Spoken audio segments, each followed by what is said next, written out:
Di Malang Dreamland kita menyediakan investasi tanah produktif. Oh iya. Ada beberapa investasi yang bisa dimiliki secara pribadi dan itu bisa dimiliki dalam kawasan wisata kita. Wah, keren banget Mas ya. Ada 3 jenis. Oh, yang apa pertama aja itu, Mas? tanah kebun.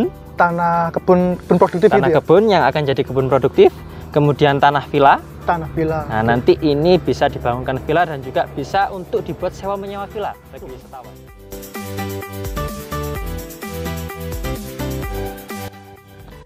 Assalamualaikum warahmatullahi wabarakatuh. Jumpa lagi dengan Rumah Halal Nusantara. Kali ini kita kedatangan atau kita sedang berkunjung ke proyek yang spesial nih teman-teman. Nah, biasanya di Rumah Halal Nusantara itu mereview rumah, mereview villa, mereview ruko. Nah, kali ini beda. Kita akan mereview tempat yang akan dijadikan tempat wisata. Penasaran dengan tempat atau wilayah yang mau dijadikan tempat wisata ini? Sekarang saya sedang berada dengan marketing in-house dari apa ini Mas? Dari proyek apa ini Mas? Mungkin bisa dikenalkan ini. Oke, perkenalkan dulu, saya Rizomar dari tim Malang Dreamland. Nah, kita sekarang berada di proyek kawasan wisata.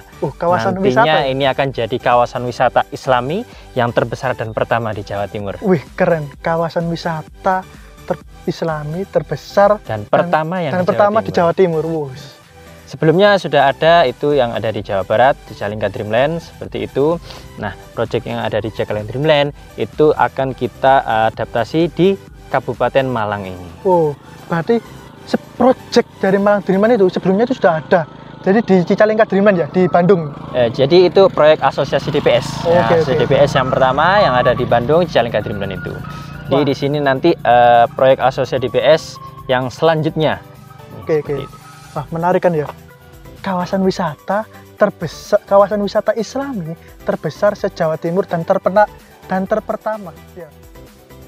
Nah, teman-teman, lihat ya di sekeliling kita itu sebelah kiri saya itu ada perkebunan jeruk. Luas sekali teman-teman. Nah, di sebelah kanan saya itu yang nanti akan dijadikan sebagian besar itu tempat wisata. Di belakang saya ini itu nantinya juga apa Mas? Kalau istilahnya di belakang kita ini itu kayak view ya. View dari Kota Malang, bener? Betul. Jadi kalau yang di arah barat sana itu nanti ada view Kota Malang. Sama nanti ada Gunung Arjuna di sana. Oh, itu kelihatan Mas, Gunung Arjuna ya? Kelihatan seperti itu Gunung Arjunanya. Seru sekali teman-teman. Di sini itu suasananya sejuk, walaupun mendung ya. Ini itu sudah masih kelihatan pemandangannya dari kanan kiri, depan belakang. Oh ya, tadi lupa nyebutin di depan saya itu aja ada view pemandangan Pegunungan Semeru. Wah, pasti tahu kan Pegunungan Semeru. Apalagi ini dekat sekali Mas ya dengan pintu masuk Bromo. Betul. Jadi kalau jarak di antara kawasan wisata kita ini sampai ke Bromo nanti hanya 45 menit aja. Jadi nggak sampai dengan 1 jam. 45 menit saja sudah sampai ke pintu masuk Bromo Jemplang. Ya, betul. Nah, mungkin bisa dilihat nih teman-teman. Di sebelah kiri kami itu hamparan dari kebun jeruk yang nantinya bisa dipakai untuk apa ini Mas kira-kira? Nah, jadi posisi yang ada di kiri jalan ini ada kebun jeruk, ini milik warga, nantinya akan kita kerjasamakan dikelola dan ini akan jadi tempat playground dan juga ada beberapa spot selfie yang ada di sini nanti. Spot selfie. Betul. View-nya langsung di kebun jeruk. Oke, keren berarti. Nanti bisa ya spot selfie view-nya di berlatar belakang Gunung Semeru dan juga Gunung Arjuna yang kelihatan itu. Bisa. Sama pemandangan Kota Malang ya? Ya, bisa. Jadi nanti tinggal view-nya disesuaikan saja. Kalau ke arah timur ke Bromo Semeru, kalau ke arah barat ke Arjuna, dan juga nanti kalau ke arah selatan atau utara itu ke kebun jeruk. Keren. Nah, ini sedikit tanya nih.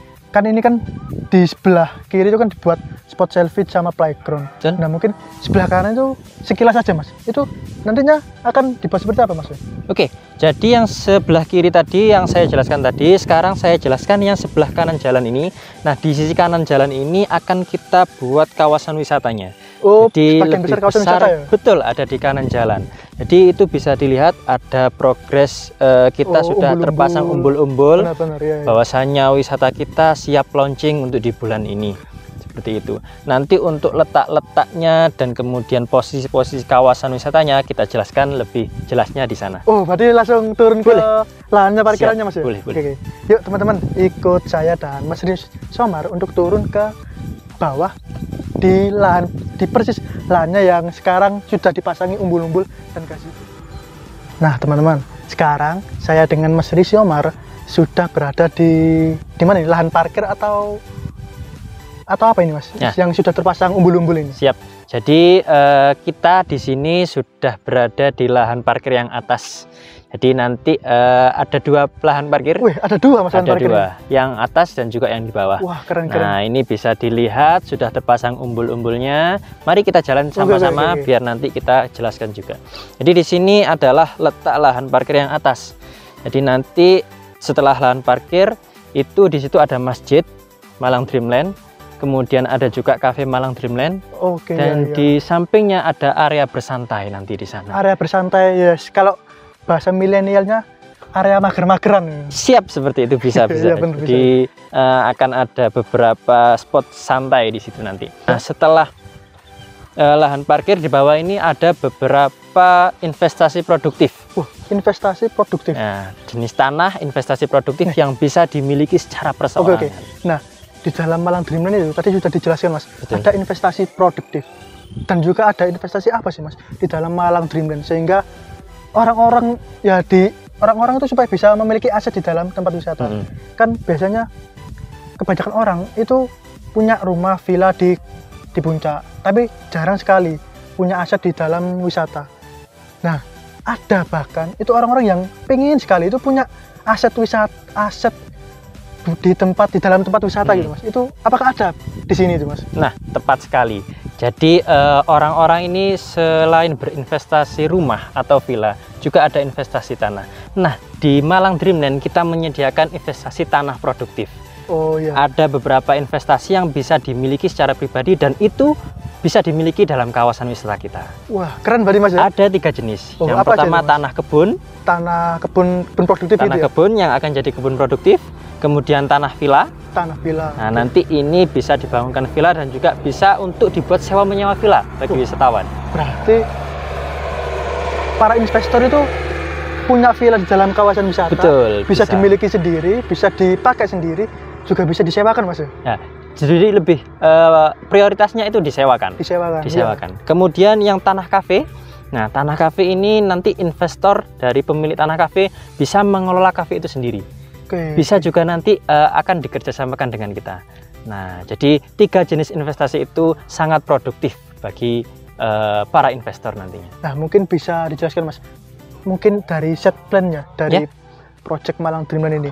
Letak tanah produktif, letak tanah kafe dan juga letak tanah villa itu di sebelah mana sih Mas? Baik. Nah, ini kita jelaskan untuk tanah kafe. Yang pertama itu ada di sini. Oh, tanah kafe di sini ya? Ya, betul. Berarti langsung turun, langsung pemandangan ini. Betul. Makan, Jadi minum, nanti langsung pemandangannya perkebunan, bisa nanti Bromo Semeru juga. Kemudian di bawah tanah kafe ada tanah villa. Nah, ada tanah villa 2 blok. Kemudian yang di sebelah sana itu nanti tanah kebunnya. Jadi tanah kafe di sini, kemudian bawahnya tanah villa, di samping sana tanah kebunnya. Nah, untuk wahana-wahananya nanti ada di sebelah bawah. Di sebelah bawah. Ya, jadi ini jalannya menurun. Memang kontur kita cekung seperti ini. Nanti jalannya kita buat menurun. Oh, letter zigzag nanti S. Mas ya? Zigzag ya? Ya, letter S seperti itu. Letter S. Nah, menurun, kemudian nanti ada parkir lagi yang di bawah. Nah, saya bilang tadi ada 2 parkir ya. Ya, Yang pertama yang di atas dan juga yang di bawah. Nah, yang di bawah itu nanti bisa dibuat untuk masuk ke kawasan wisatanya. Kawasan wisata. Ya, Oh, jadi keren, itu keren. setelah sungai nanti ada kawasan wisatanya seperti wahana-wahana Islami. Nah, sesuai dengan konsep kita kawasan wisata Islami. Benar-benar. Ada wahana memanah, ada wahana berkuda, dan juga ada mini zoo-nya juga. Wih, ada wahana Memanah, ada wahana berkuda, serta ada wahana mini zoo. mini zoo juga. Nah, itu kalau boleh tanya nih Mas, Iya, wahana mini zoo itu kan kayak kebun binatang kecil ya? betul. Itu Hewan-hewannya kok boleh tahu itu apa aja, Mas? Oke, jadi nanti ada hewan kelinci dan domba. Oh, kelinci dan domba. Jadi domba kecil ya? Domba-domba dan juga kelinci-kelinci yang sudah jinak tentunya, bukan domba-domba yang menyeruduk seperti itu ya. Jadi ada kayak kelinci-kelinci Anggora atau domba-domba yang banyak-banyak bulunya. Berarti ini juga selain wisata, ini juga tempat edukasi bagi anak-anak ya? Betul, bisa mengedukasi anak-anak supaya kita saling menyayangi sama hewan ciptaan Tuhan seperti itu. Nah, nanti untuk yang ikoniknya, spot foto ikonik I Love Al-Qur'annya itu ada di situ. Oh, jadi ini ada ikon ikonik yang ciri khasnya Malang Dreamland. Betul. Itu berarti tulisan I Love Al-Qur'an seperti itu. Oke. Nah, mungkin Mas sambil jalan ke arah sana. Tadi kan Masnya nyebut di sebelah parkiran ini itu kan ada masjid dan juga kafe Malang Dreamland sendiri dan tempat-tempat santai. Mungkin bisa dijelasin, Mas, kenapa kok dibangun masjid di sini, Mas? Oke. Kan jarang sekali ya, Mas.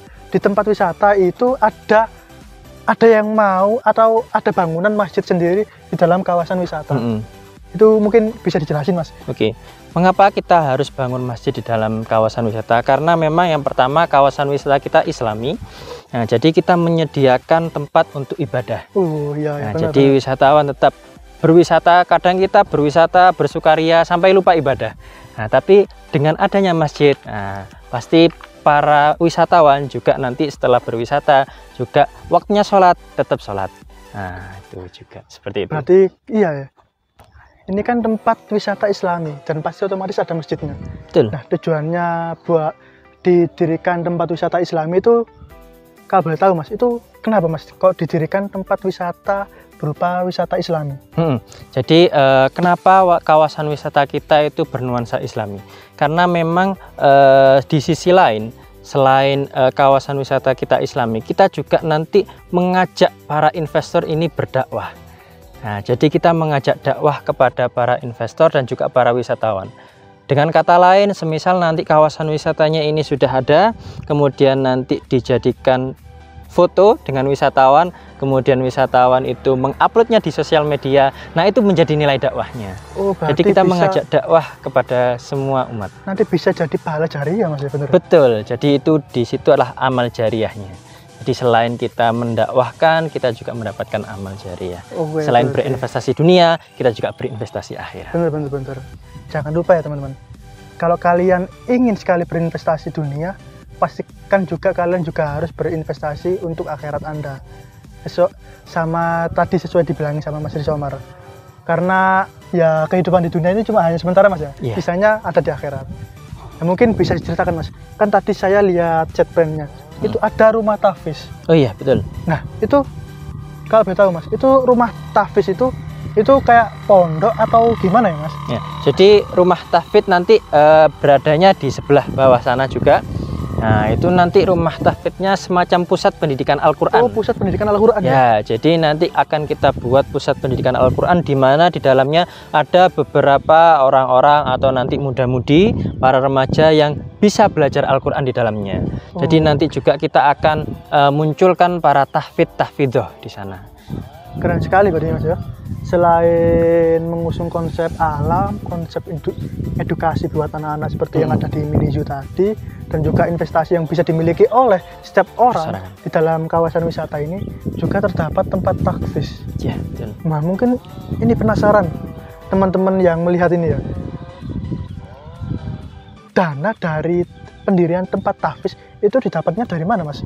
Apakah dari pengelolaan ini, ataukah ada investor lagi yang untuk membangun rumah tahfiz ini, Mas? Nah, betul. Jadi rumah tahfiz, pusat pendidikan Al-Quran, dan juga kawasan wisata Islami keseluruhan, ini kita dapatkan dari sebagian hasil dari penjualan kita. Baik itu tanah kebun, tanah villa, dan juga tanah kafe. Tunggu. Ya. Berarti setiap orang yang berinvestasi di Malang Dreamland, sebagiannya itu dialokasikan untuk pembangunan, biaya pembangunan pusat pendidikan Al-Quran dan juga kawasan wisata Islami. Nah, makanya itu nilai amal jariahnya banyak sekali di sini. Wah. Ini keren sekali, Mas. Ya. Investasi di sini itu dananya akan dialokasikan untuk pusat pendidikan Al-Quran dan juga kawasan wisata Islami tersebut. Bayangkan Bapak dan Ibu, kalian berinvestasi di sini, sebagian ya mungkin tidak bisa dibilang sebagian kecil ya, pendapatan yang ibu apa namanya mas istilahnya mas? Jadi pembelian atau hasil penjualannya itu, jadi selain investor itu membeli tanah di sini, baik itu tanah kebun, tanah villa, tanah kafe, nah itu berarti si pembeli itu juga membangun, turut ikut serta membangun pendidikan Al-Quran dan juga kawasan wisata Islami. Berarti keren sekali nih ya. Nah ini ya yang bikin penasaran, dari sekian mungkin kalau dilihat ini luas sekali mas ya. Iya. Untuk tanah kafe, untuk tanah kebun produktif, dan juga untuk tanah villa, itu totalnya itu ada berapa unit sih mas? Oke, jadi untuk keseluruhan unit di sini itu ada 173 unit. 173 unit. Di antaranya tanah kafe itu ada 12 unit, kemudian villanya ada 44 unit, dan tanah kebunnya ada 117 unit. Jadi total keseluruhan 173 unit di kawasan Malang Dreamland. Ada 137 unit. 73 unit. Dan diantaranya itu ada unit villa yang berapa mas tadi? Unit villa ada 44. 44 unit villa. Itu merupakan itu sudah cukup banyak benar ya? Ya, tanah villa itu ya. Namun dari sedikit dan mana bisa dibayangkan ya teman-teman.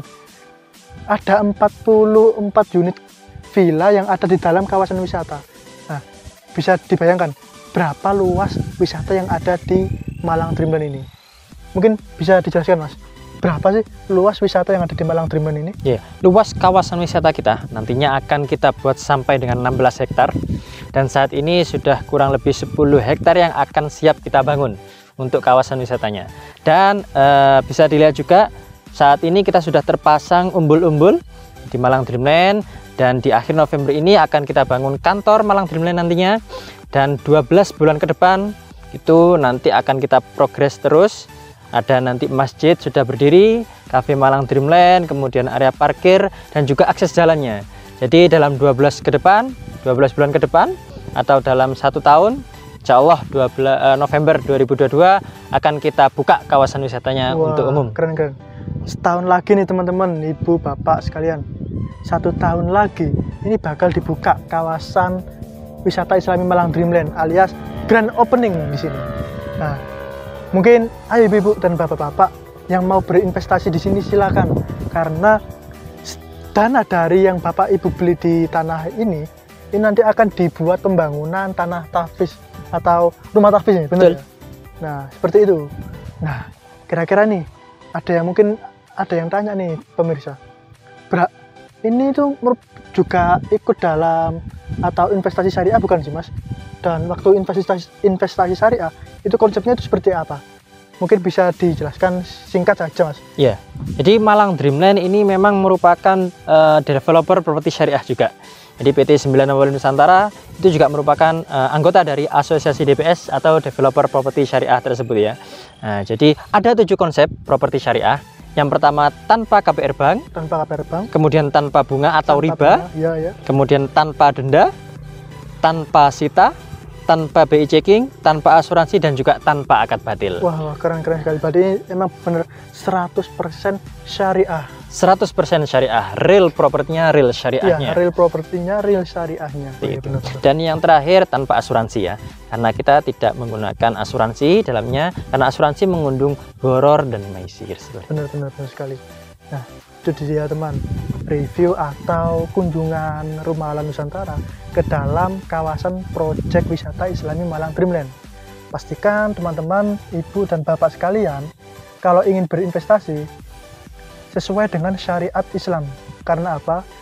Jika kita mengikuti syariat Islam, kita akan tenang dan kita akan aman terhindar dari dosa. Dan juga pastikan memilih investasi properti atau memilih investasi aset itu yang bebas dari riba. Karena dosa yang paling ringan dari riba itu seperti kita menzinai orang tua kita sendiri.